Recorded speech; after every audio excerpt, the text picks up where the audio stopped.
Hey, what's up, guys? Matthew here with Transcendent Films. Hey, what's up, guys? Mitch here, also with Transcendent Films.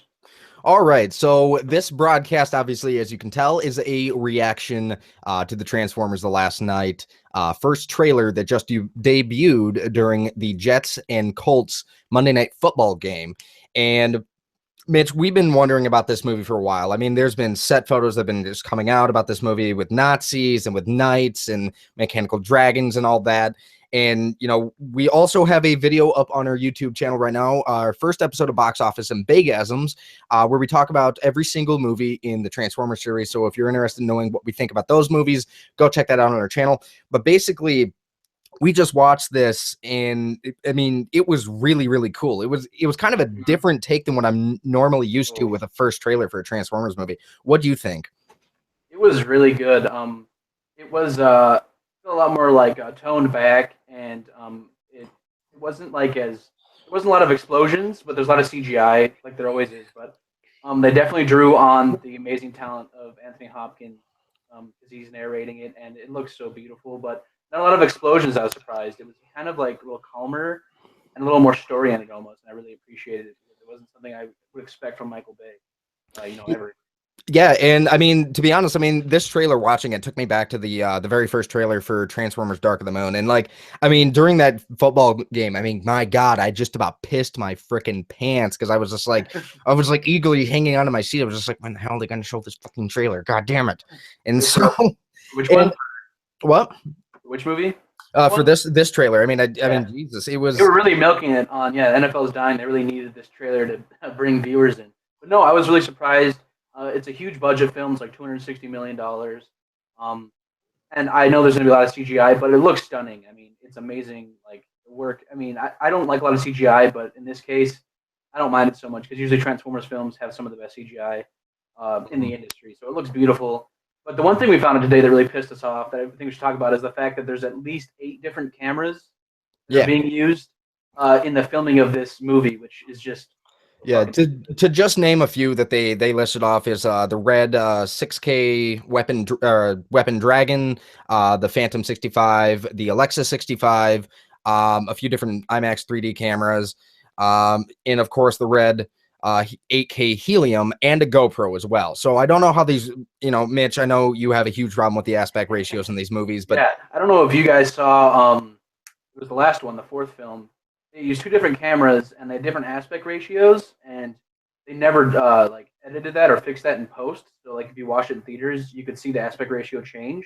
I think mhm, they fixed it on the DVD, but in theaters they didn't. And mhm. I can only imagine they're not going to fix it now because if they didn't fix 2, why would they fix like 8 or 4 or whatever? It's going to end up being different aspect ratios. It's going to be so annoying. I hope they fix it, but knowing Mhm. Michael Bay, I doubt they're going to. Right. Um, I mean, just based off this trailer, to go over a few things that I mean, immediately off the bat, it's an image of a sword that kind of looks Cybertronian. It looks yeah, like it's got it does like look these human. weird alien hieroglyphics on it. And obviously King Arthur is actually in this movie, and Camelot and Merlin.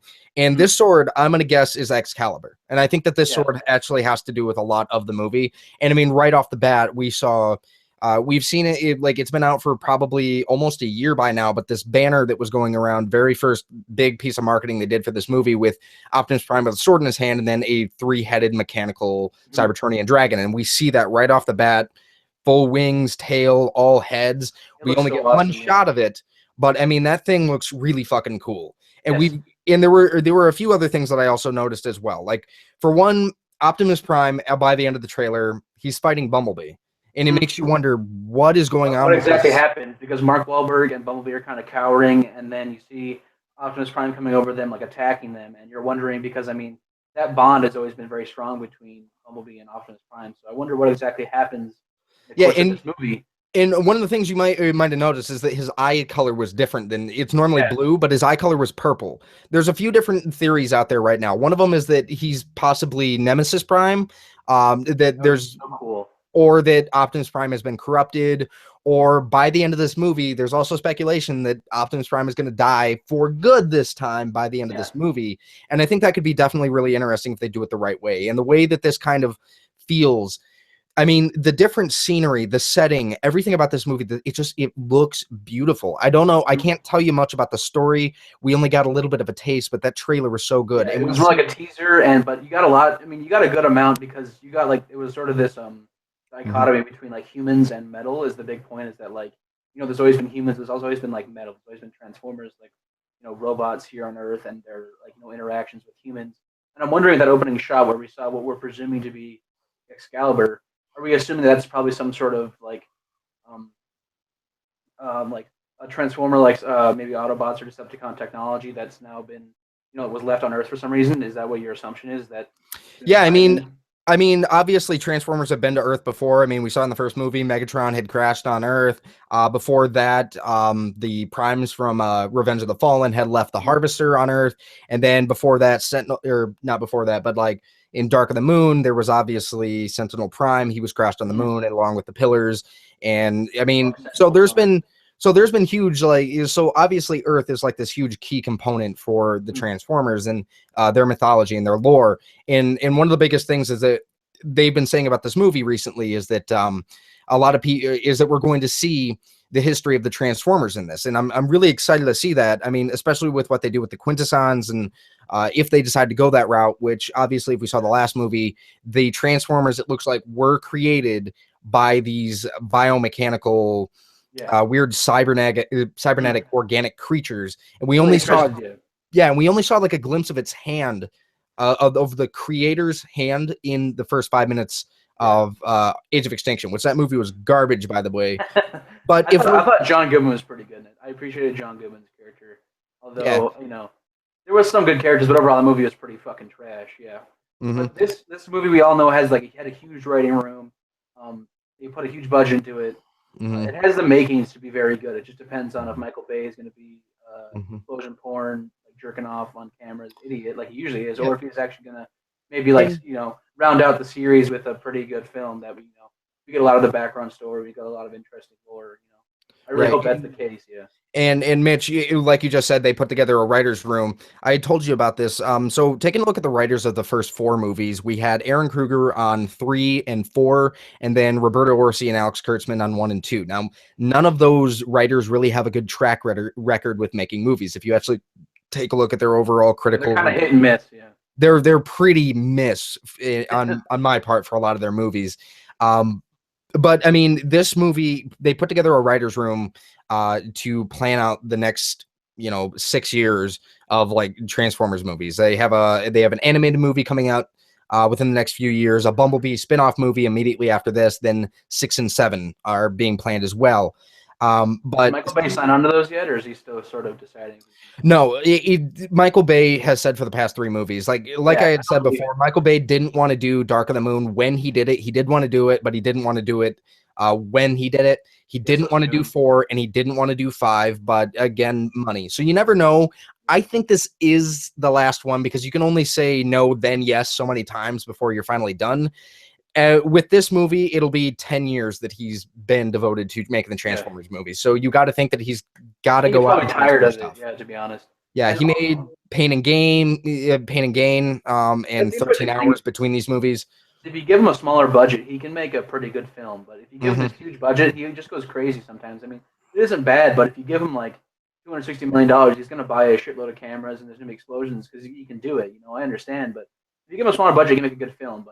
hmm But I'm really hoping to see in this movie is something because I don't understand exactly because it's multiple different periods it's going to travel through, obviously, because we start in some sort of like medieval time period, then we somehow move forward to the Nazis because they're in there, and then move forward to present day. So is this some sort of like time travel film, or somehow it's going to That's move through different speculation. periods? Yeah.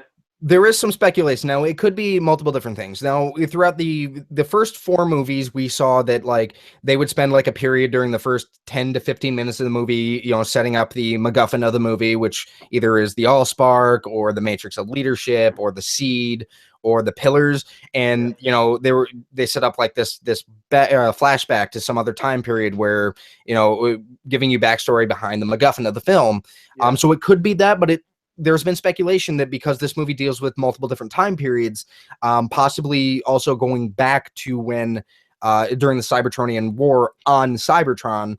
Yeah. But also going back to the medieval time and also the Nazis, that there could be some time travel in this movie, which I'd be totally down for. I think that that'd be a really cool thing to mix things up. There's speculation now. Megatron, we see him for one shot in this trailer, and it's like dark and it's dusty. You see him bring down that sword on top of whatever human. I think maybe it was Mark Wahlberg in the desert or something like that. But that was actually Megatron.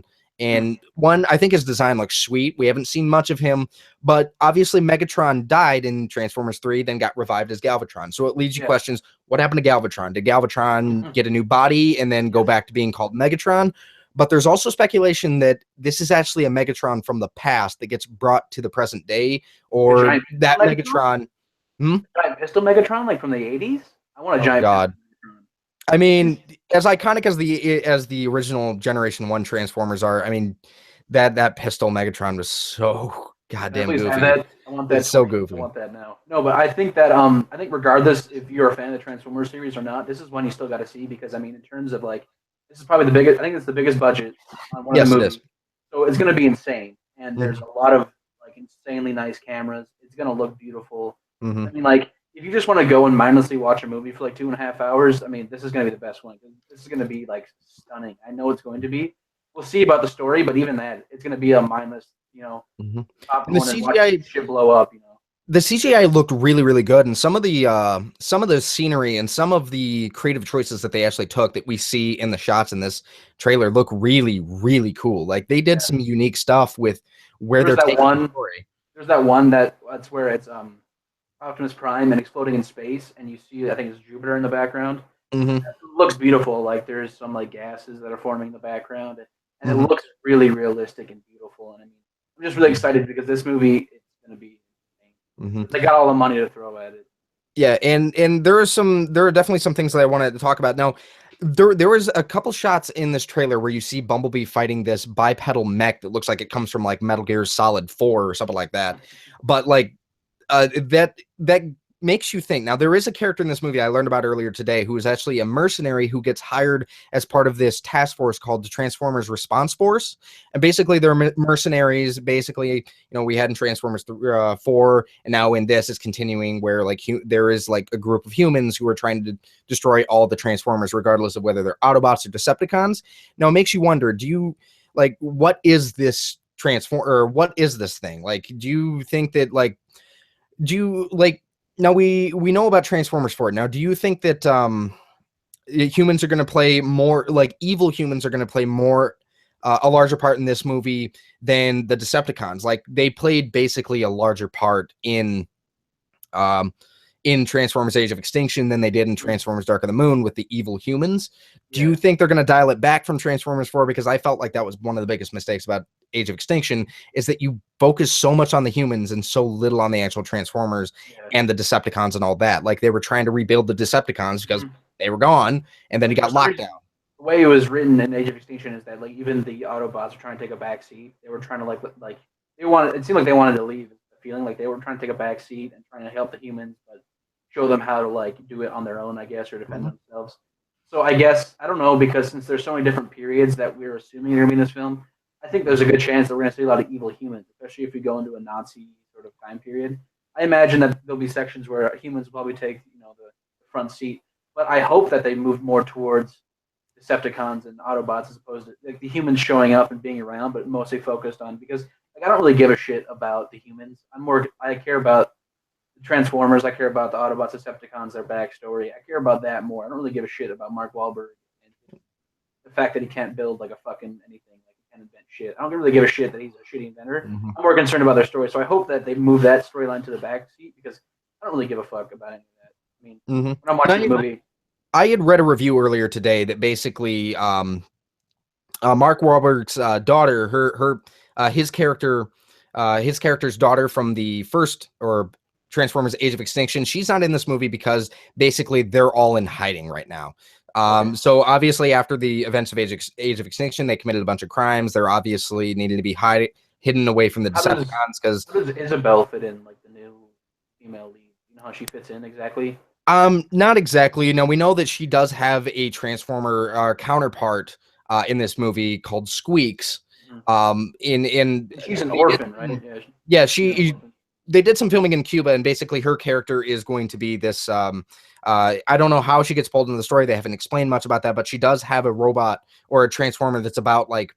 It's a Vespa, actually, and like it's this broken down Vespa, and we saw a little bit of it in the actual trailer. But it's this Vespa called Squeaks, and that's probably what's going to link her to the Transformers. Is that little mini Autobot right there? But also we saw her with this very strange, different looking transformer that we've never seen before. It's yellow and it's yellow and silver, similar ish to Bumblebee to an extent.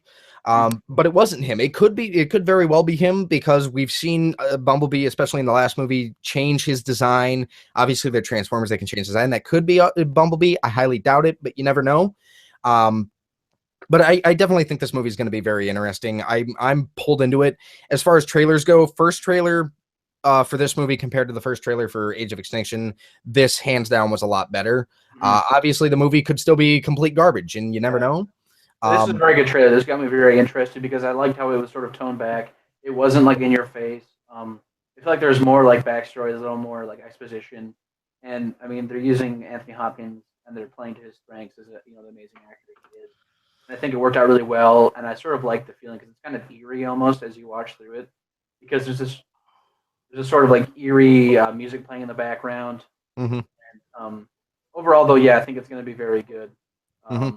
And I thought I thought it was extremely interesting with the music choice that they do, because usually with the Transformers music, for their first trailer, they have like this loud, bombastic music, Mhm. but this is very different. I mean, this feeling, this tone for the first trailer, at least, they went with something that seems more story centric. And one of the things I want to notice, in from a storytelling standpoint, we saw obviously Josh Duhamel. We heard voice from Anthony Hopkins, who is.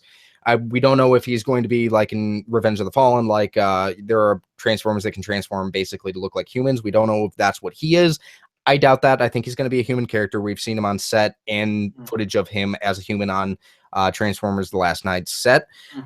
But like we didn't see any other Transformers besides that new yellow and silver one, and Bumblebee and Optimus Prime. We didn't see Drift, who was the samurai from last one. We didn't see Crosshairs. We didn't see Hot Rod. We didn't see Hound, obviously, which was John Goodman's character from Age of Extinction. So I think that that's very interesting, because like you see it mostly focused up with Mark Wahlberg's character, Bumblebee, and Optimus Prime. And I think that this is going to be very story centric. And I think that in a way, if this is the end for Optimus Prime and it's more focusing on the human or the emotional or personality elements of them, I think that this could actually be really, really good and really cool. It's very much toned back, like we've said, and I think that's a good thing, because if this is Michael Bay's last entry into the series, maybe he's trying a little harder and he wants to leave a solid, because he's been kind of hounded most of his career on how shitty. I mean, some of them are good, but most of them are not that great. So maybe he's actually trying, because he can make. Pain and Gain's a very good film. I mean, that's a great movie to watch through it, and he has the ability to make and craft a very good film. So maybe he's decided he's gonna leave a little lasting mark, a legacy on his life. And that's what it feels like, because it's the complete opposite of any trailer I've ever seen for Transformers. It's not what I expected at all. It's not as bombastic. And with 13 hours, obviously 13 hours for me was actually a very good film. I really love that movie. So I'm curious to see what Michael Bay is going to do, especially since he has very different writers. Mainly the writers of The Last Night were writers on the first Iron Man film, which that was obviously a very good movie. We had Stephen Knight working on the writer's room. Now Stephen Knight is the showrunner of Daredevil. He's directing the new Pacific Rim movie, Pacific Rim Maelstrom. So like obviously that alone for me, hearing Stephen Knight's name attached to it and getting rid of Aaron Kruger and a lot of the people who were originally involved with the first four movies, having a fresh new set of writers who were having to rebuild and like try to draw audiences back to this movie. Obviously, they're going to have to take what has already been settled before or already been set up before with the first four movies. You can't retcon an entire series, especially like a $4 billion franchise. Yeah. But they're trying to repair it, and they're probably going to focus more on the actual characteristics of and the characters. I think there is a strong draw, and I think that's why they focused. I mean, they focus on Optimus Prime and Bumblebee, because I think there's a lot of draw from those two characters, because Bumblebee has always had a lot of personality. They've always done a very good job with his character. He's always been a very likable character. He had a personality right from the beginning, and you could like him. And Optimus Prime is obviously everybody's gonna like him because he's just such an amazing, powerful character. So I think by focusing on them in the trailer, I think they're gonna focus on those interactions between Bumblebee and Optimus Prime the most. I feel like in this movie, and maybe try and actually develop a story between them in some way. And I think that was a good move by Hasbro by kind of handing the other writers, getting some new ones in there, trying to revitalize the series if they want to move forward with at least two more. And Mitch, you might want to step a little bit forward to your mic a little bit. You've been cutting out a little bit in and out. You might want to speak a little bit louder. So, but I mean, what was your most standout thing about this trailer? Because obviously there were quite a few things that stood out to me. Like you saw glimpses of the Nazi flags on top of Churchill's old original home, his old mansion. You saw the medieval knights. You saw the three-headed mechanical dragon. You saw glimpses of Optimus Prime, basically what seems to be evil but apologetic. So obviously he's either got his hands tied, he's either gone rogue or something like that, like Sentinel Prime did. So we don't know what's happening with this movie. But what was your most standout thing about this trailer? I think the most standout thing was like sort of like the stark contrast between like the time periods. I know that we talked about that a lot, but like I like the look of like the medieval shots, and we saw the knights and we saw the castles. I love that. And then moving right in, like starkly right into like we see Nazi flags and explosions and soldiers dying, and then we move again right into present day. And we see Bumblebee and we see Mark Wahlberg and Optimus Prime. I think that it was very interesting how it just jumped through all of these and didn't answer a lot of questions, but formed a lot of them. Like, how does this work? How do we go from this time period to this time period to this time period? And I think it presented a lot of questions that got me very interested. Like, I want to go see it because I'm like, how does this all fit together? And I just want to see how they do it.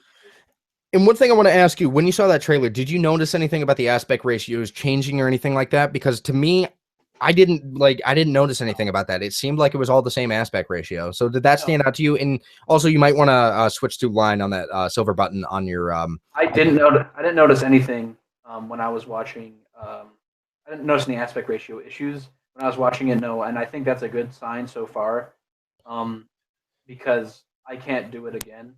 If I go into this movie and I see an aspect ratio change, I'm gonna get up and leave.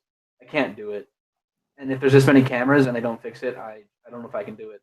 I don't think they will, because I think that they have like a kind of a revitalized like group of people that are working on it, and hopefully that mistake will not be me, because I don't know how you make that kind of mistake.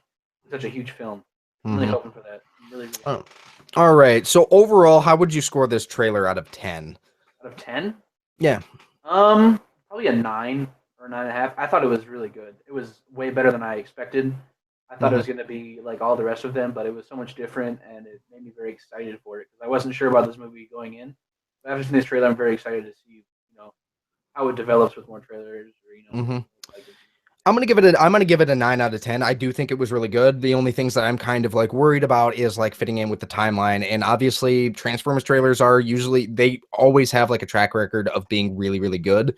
So it all has to stack up to how the movie's going to be. But I think we definitely got a very different tone with this trailer. We get a very different kind of setting. And it looked like it was a larger movie. Did that strike you at all, that it fell in terms of scope as being a larger movie? Obviously, the largest movie out of the last four for me was Dark of the Moon, but out of this trailer, it felt like it was larger in scope. I think it's going to be huge because we see so many different, like we said it a lot, so many different time periods. I think it's going to be like, in terms of scope, I think it's going to be like humongous because they have to cover, I feel like, a lot of ground. And it's going to be interesting to see how they do that. But yeah, I think it's going to be like the biggest film. I think it's the biggest budget too, so it makes sense. I mean, I think they're going all out in this movie, and they're going to really try and blow the series out of the water almost, and kind of like get it running again. All right, Mitch. Now I got a quick list for you of potential villains in this movie, and I want you to tell me, out of all these villains that I list off for you, which you think are going to be the big baddie of this film.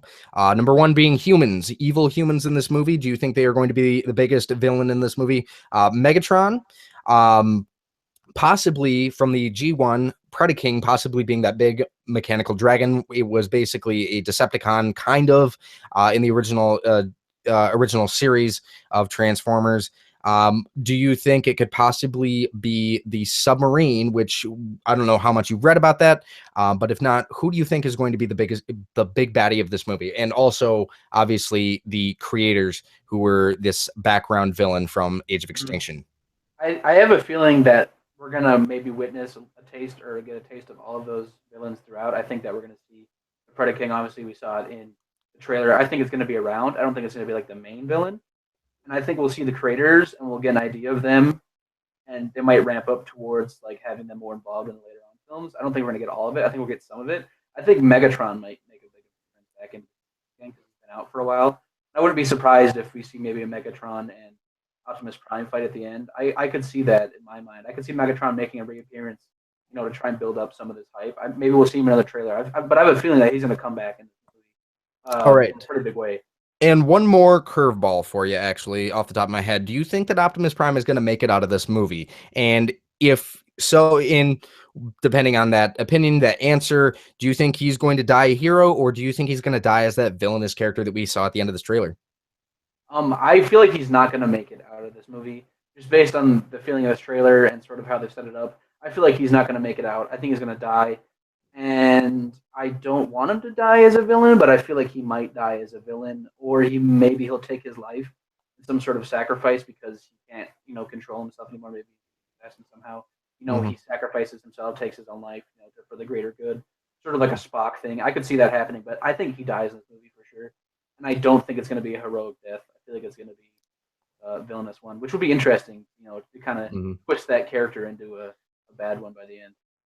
I honestly think that as well. Now, obviously, in Revenge of the Fallen, we have seen that in a way, in a kind of a Force-esque kind of way, Primes can communicate with basically communicate from the dead with people. I think Optimus Prime is going to bite the bullet in this one. I think that he's going to die, and I think that he's going to die in actually a heroic kind of sacrifice. I don't know if necessarily in a heroic way, but I think it'll at least be a sacrifice at the end. I think that the big baddie of this movie, I think, is going to be some overlooming one. I think Megatron is going to survive on to the next movies. I don't think he's going to bite the bullet just yet, especially since we're just getting him back. Yeah.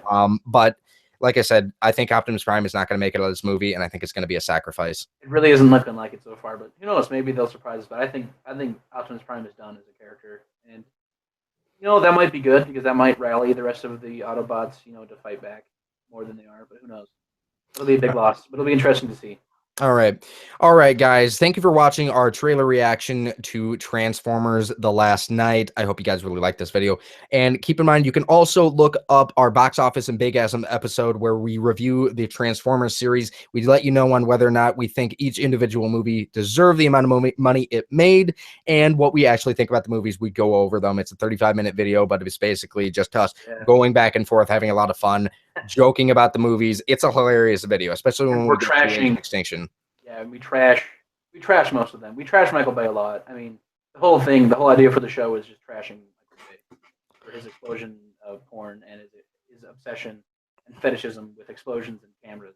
It's great. It's a great video. Check it out, guys, for sure. All right, guys. Thank you guys for watching. And don't forget to check out Unfiltered, our podcast here on YouTube. And we will see you guys later.